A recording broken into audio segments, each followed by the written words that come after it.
Já foi o tempo em que a mulher era vista como sexo frágil. Hoje, somos guerreiras no mercado de trabalho, rainhas no lar, sedutoras na intimidade. Por todas essas razões, nós merecemos um espaço todo nosso. Entra no ar a partir de agora, Papo de Mulher.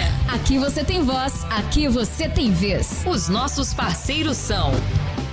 Doutora Sidneia Aparecida Galo, ginecologista, Laboratório Vila Rica, Clínica Lavi, Dr. Antônio Valentim Sâncio, Essentes Psicologia, Imafá Farmácia de Manipulação, Terapeuta Angélica Jacó e Casa do Biscoito.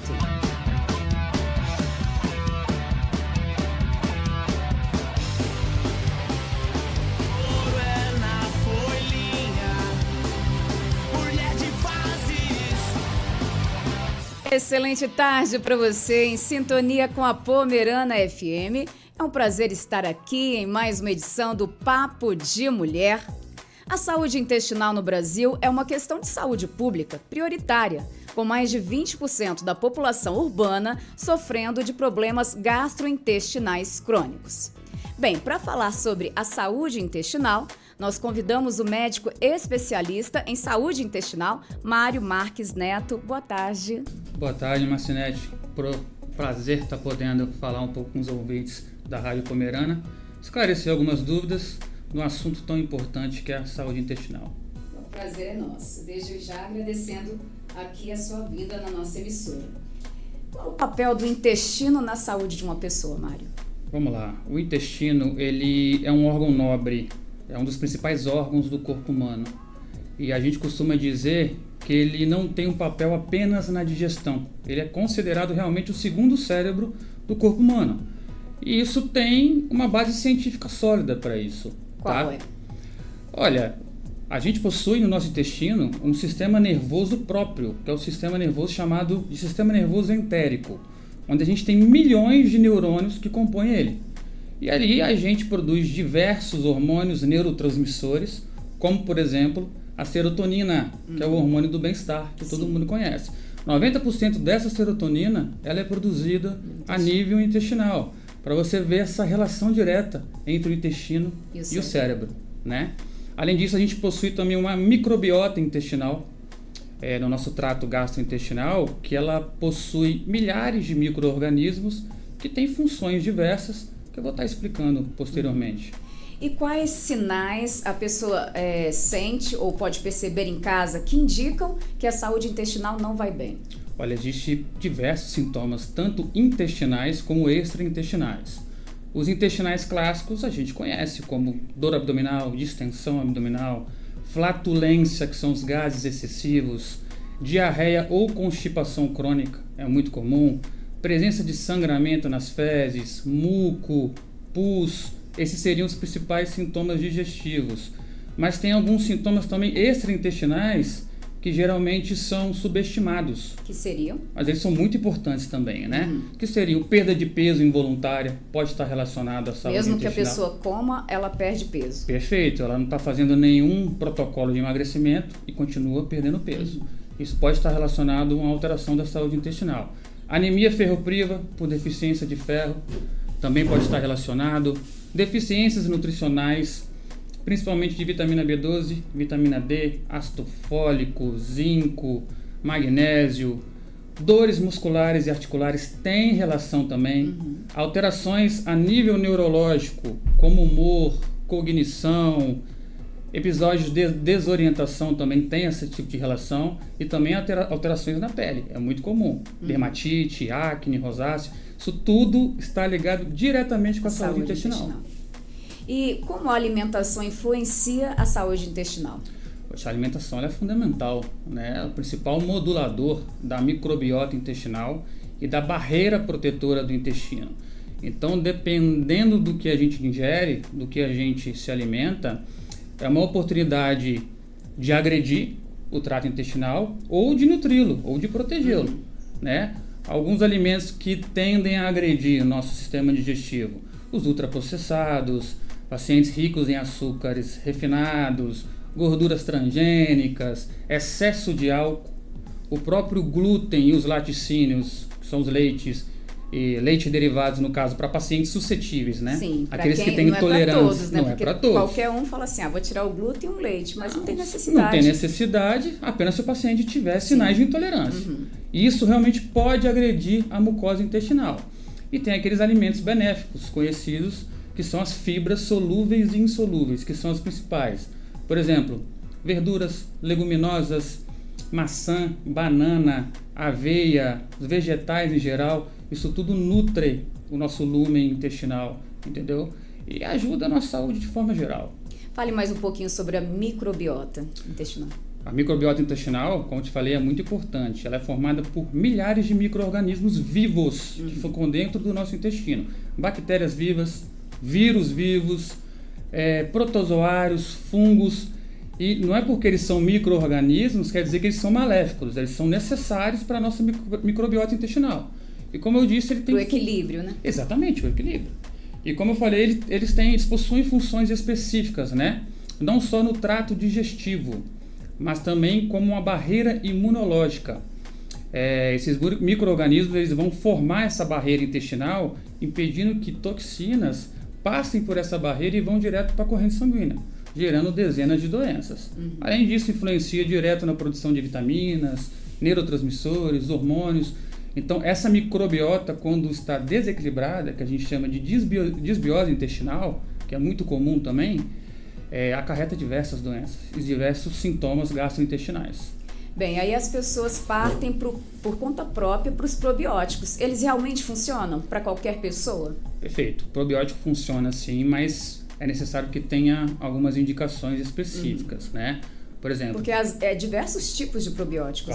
Vários tipos de probióticos. Inclusive, tem alguns cepas específicos, ou seja, a nossa microbiota tem alguns tipos de bactérias, de micro-organismos específicos. Os principais são os lactobacilos e as bifidobactérias.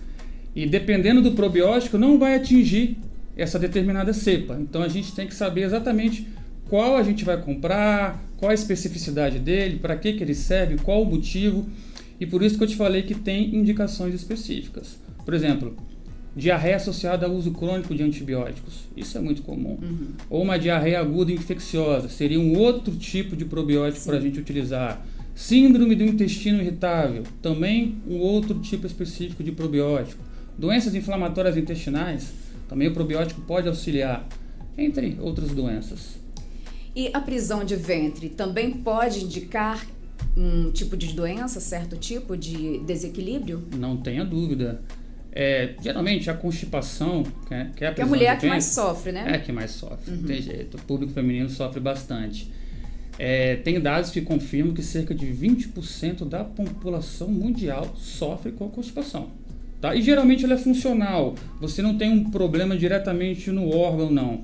Aquilo é do organismo da pessoa, vem de outros motivos, tá? Agora, uma constipação crônica... O que seria uma constipação crônica, então? Mais de um mês e meio... Sem ir ao banheiro? Não, ela vai, só que vai de maneira diminuída. Por exemplo, menos de 3 evacuações por semana. A gente pode considerar isso como uma constipação crônica, entendeu? Não só pela constipação em si, mas pelas fezes endurecidas, pelo ressecamento dela. Além disso, existem alguns outros sinais de alarme que requerem uma avaliação profissional, se o paciente tiver essa constipação. Presença de sangramento retal, a perda de peso involuntário que eu tinha te falado, a anemia por deficiência de ferro é um sinal de alarme nesses casos, um histórico familiar de câncer coloretal. Paciente que sofre de constipação, e tem um histórico na família, por exemplo, o pai com histórico de câncer intestinal, ele tem que procurar imediatamente um profissional para a gente tomar as devidas providências. Estresse, ansiedade, você falou um pouquinho do cérebro, né? Da serotonina. Então, tem relação também com, vamos supor, a prisão de ventre? Total relação, isso já é documentado em estudos científicos, tá? Como eu te falei, existe o eixo cérebro-intestino, e ele é bidirecional. Quando você tem problemas a nível cerebral, do sistema nervoso central, você atinge diretamente a saúde intestinal. E vice-versa, problemas intestinais vão agir diretamente no cérebro. Por isso que ansiedade e estresse crônico podem levar à constipação, sim. E o mecanismo que isso acontece, principalmente, é pelo aumento do cortisol. Cortisol, que é o hormônio do estresse que a gente conhece. Então, paciente ansioso e com muito estresse vai ter esse cortisol elevado na corrente sanguínea. E isso vai interferir diretamente na motilidade intestinal. Motilidade seria os movimentos que o intestino faz para aquele bolo alimentar, aquele bolo fecal descer, caminhar até o paciente evacuar. Interfere diretamente. E os exames que são necessários para avaliar a saúde intestinal que toda pessoa deveria fazer? Na verdade, são vários exames, né? É necessário um acompanhamento multimodal, que a gente fala. Diversos tipos de exames. Entre eles tem os exames endoscópicos, exames de imagem, exames laboratoriais, alguns exames específicos, como a análise das fezes. Por exemplo, nos exames endoscópicos que a gente mais solicita seria a endoscopia, onde se o paciente tiver alguns sintomas, principalmente a nível estomacal, a gente solicita, já com as biópsias e a pesquisa de H. pylori. Só é importante ressaltar sobre esse H. pylori, que é uma bactéria que pode se alojar no estômago e causa sintomas digestivos. E se a gente comprovar a existência dela, deve ser tratado o mais rápido possível, tá? Porque pode evoluir com critérios de gravidade, inclusive com câncer futuramente. Além disso, tem a colonoscopia, que é o padrão ouro para a gente avaliar a parte intestinal. Lembrando que a colonoscopia de rastreio tem que ser feita a partir dos 45 anos. De 5 em 5 anos. Se não deu nada, de 5 em 5 anos. De 5 em 5 anos. Isso para qualquer problema envolvendo também endometriose, para a pessoa que já tenha tirado um pedacinho de intestino, tá tudo normal, é de 5 em 5 anos. 5 em 5 anos a partir dos 45 anos de idade. A não ser, como eu disse anteriormente, se o paciente tem um histórico familiar de câncer coloretal. Aí teria que ser feito esse rastreio 10 anos antes do diagnóstico do familiar. Por exemplo, o pai tem um câncer intestinal que foi diagnosticado com 40 anos. Então o filho, a partir de 30 anos de idade, ele tem que começar a fazer o rastreio. Ele não vai esperar chegar até os 45. É importante ressaltar isso para a população, tá? Além disso, os exames laboratoriais gerais de rotina que a gente solicita, hemograma, marcadores inflamatórios, vitaminas, tireoide, perfil lipídico, enfim. Os exames de imagem, geralmente a gente solicita ultrassom de abdômen e tomografia de abdômen, além da ressonância e da enterotomografia, se tratar de uma doença inflamatória intestinal, mais para controle. E os exames específicos ali para análise das fezes, como calprotectina fecal, coprocultura para avaliar a presença de micro-organismos, parasitológico para avaliar a presença de parasitas, enfim, são vários exames. É uma abordagem multimodal, como eu te falei. Sim. Você já falou um pouquinho da lactose e do glúten para quem tem problema, né? Não é qualquer pessoa que deva tirar isso da alimentação. Então, como descobrir se eu tenho alergia? É somente através de exames de alergia mesmo ou de intolerância, por exemplo? Não deu na alergia ali o resultado. Como fazer o teste de intolerância? Ou celíaco? Primeiro é importante ressaltar que a intolerância, primeiramente falar da intolerância à lactose, ela é muito comum, cerca de 70% da população é acometida, entre os diagnosticados e não diagnosticados. Sim. Só para explicar resumidamente, a intolerância à lactose está relacionada a uma deficiência de uma enzima que a gente chama de lactase. E essa enzima ela serve para quebrar, para digerir essa lactose no intestino. Se você tem uma deficiência dessa enzima, a lactose não será digerida. Quando ela não é digerida, aquelas bactérias da microbiota intestinal fermentam ela. E aí acaba produzindo um excesso de gases, principalmente o hidrogênio. E aí que a gente utiliza para fazer o diagnóstico padrão ouro. Clínico, né? Exatamente, que seria pelo teste de liberação de hidrogênio no ar exalado. A gente utiliza um aparelho específico, onde o paciente vai fazer o consumo da lactose, geralmente um sachê que a gente dilui em água, faz o consumo da lactose, vai no aparelho, sopra esse aparelho diversas vezes e o aparelho vai mensurar a quantidade de hidrogênio que você está exalando, confirmando se você tem a intolerância ou não. Esse seria o padrão ouro de diagnóstico para intolerância à lactose. Já na doença celíaca, que é uma doença autoimune relacionada à intolerância ao glúten, é uma doença mais onde os pacientes têm uma predisposição genética ao contato com esse glúten. Existem alguns tipos de diagnóstico. O mais comum e usual que a gente solicita é o exame de sangue, onde a gente dosa a antitransglutaminase GA, mas o que confirmaria mesmo a doença celíaca seria o exame de endoscopia, onde a gente avalia o intestino delgado, que vai ter algumas alterações na biópsia compatíveis com a doença. E na questão de intestino preso causado pelo uso de medicamentos, nesse caso, nem água e nem fibras funcionam. O que fazer nesse caso? Realmente não funciona porque... Principalmente para as pessoas que sofrem de problemas psicológicos, né? Esses Perfeito. medicamentos aí que tratam e que precisam fazer o uso contínuo, às vezes até pela vida toda. Perfeito. Os antidepressivos realmente estão relacionados a esse efeito colateral de constipação. Não estão todas as classes, logicamente, mas é muito comum. O problema é que o mecanismo causador dessa constipação, ele é um mecanismo neuromotor, relacionado também à motilidade intestinal. Então, traz aquela calma ali para os dois, né? Ele para de fazer aquele não movimento. Não tem um trânsito intestinal, para de fazer o movimento. Então não adianta eu aumentar o consumo de fibra ou ingesta de água. Pode até piorar. Pode até piorar. Na verdade não. Ele tem um certo benefício, tá? Mas para tratar essa constipação apenas com fibras solúveis e ingesta de água não será o suficiente. E aí, nesse caso, o que se faz? Então, nesse caso, existem algumas estratégias. Por exemplo, a gente poderia alterar a classe da medicação, lembrando que tem que fazer o acompanhamento conjunto com o médico cuidador ali da saúde mental do paciente, para ter um ajuste, né? Um acompanhamento conjunto para ajustar realmente se vai trocar a dose ou se vai trocar a medicação. Enfim, estratégias que a gente usa: troca a classe da medicação, começa um antidepressivo menos causador, menos potencializador de efeitos colaterais como a constipação. Ajuste de dose seria uma diminuição, mas até chegar no perfil que não comprometa a parte psicológica do paciente. Por isso esse acompanhamento conjunto com o psiquiatra. Né? Mudança no horário da administração das medicações é importantíssimo, porque muitos efeitos colaterais estão relacionados a medicações que são feitas em jejum. Se você consumir com algum tipo de alimento, é comprovado que esses efeitos colaterais vão ser atenuados, tá? Vão ser diminuídos. São algumas estratégias que a gente adota, né? Mas e os laxantes? Podem entrar aí? Os laxantes não osmóticos podem entrar nesse caso? Podem entrar, de preferência, os osmóticos, no caso. Os osmóticos. Os osmóticos. Os osmóticos, no caso, eles são laxantes que retêm a água para dentro do intestino. Então, tem benefício, sim, a longo prazo. Não causa nenhum tipo de dependência, geralmente, não é documentado. A gente pode fazer o uso por pelo menos uns 6 meses sem efeitos colaterais. E nesse tipo de situação, nesse tipo de constipação crônica relacionada a medicações, ele é o mais indicado. Temos alguns exemplos aí. Pode falar dos osmóticos e não osmóticos, porque a gente sabe que tem muita gente comprando em farmácia, né? Qualquer um, aqueles óleos, esses de propaganda. Pode falar pra gente.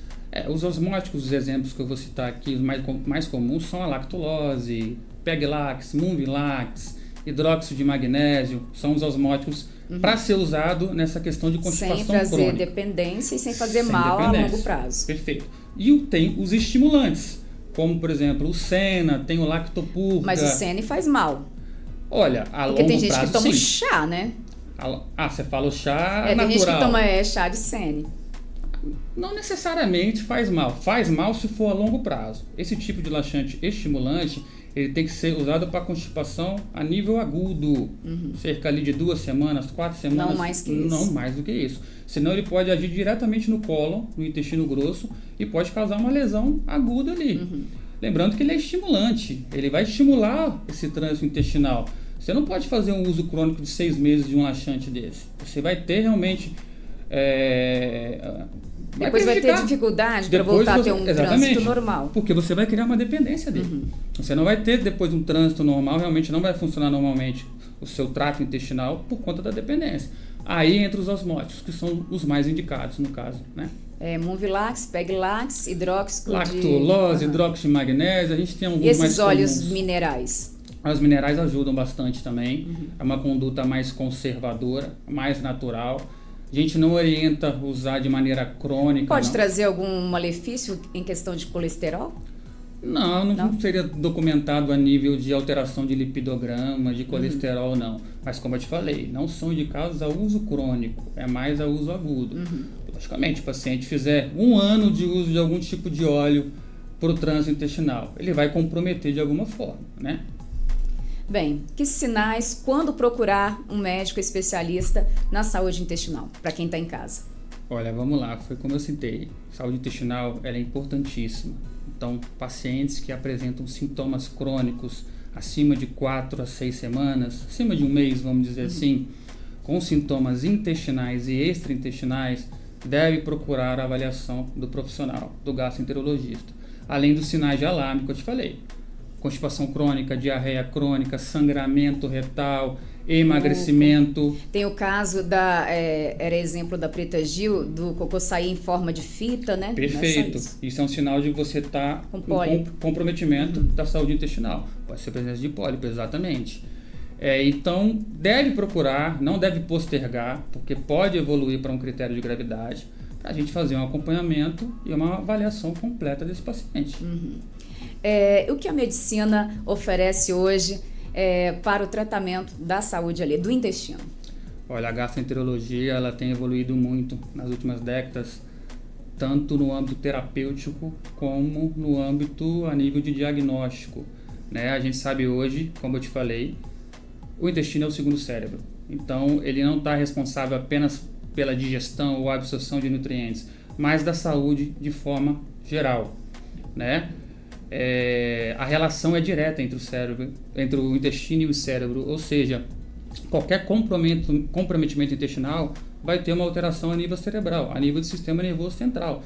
Então, é uma saúde de forma geral, uma saúde completa. Então, sabendo-se disso, a medicina, mais um motivo para a gente dar uma atenção maior a esses sintomas digestivos e procurar a avaliação de um profissional. Você atende quando, em que dias e onde aqui em Santa Maria de Itibá? Estou atendendo na clínica Provida, ali do lado do hospital. Geralmente eu abro as minhas agendas para segunda-feira, mas quarta-feira a gente está começando a iniciar também quinzenal. Quem quiser procurar um atendimento, tirar alguma dúvida, uma avaliação completa e especializada, procura lá. Lembrando que às vezes, melhorando a saúde intestinal, muitas coisas melhoram também, né? O bem-estar e o que mais? Total. Humor, dores, né? Disposição física, disposição mental, melhora das dores crônicas, melhora da imunidade, melhora do aspecto da pele. Como eu te falei, é uma saúde integrada, de forma geral. Muito obrigada por sua participação. Volte mais vezes e uma boa tarde. Eu que agradeço. Será um prazer. Vou ficando por aqui com o Papo de Mulher de hoje, agradecendo a sua audiência e o seu carinho. Até o nosso próximo programa. Tchau, tchau.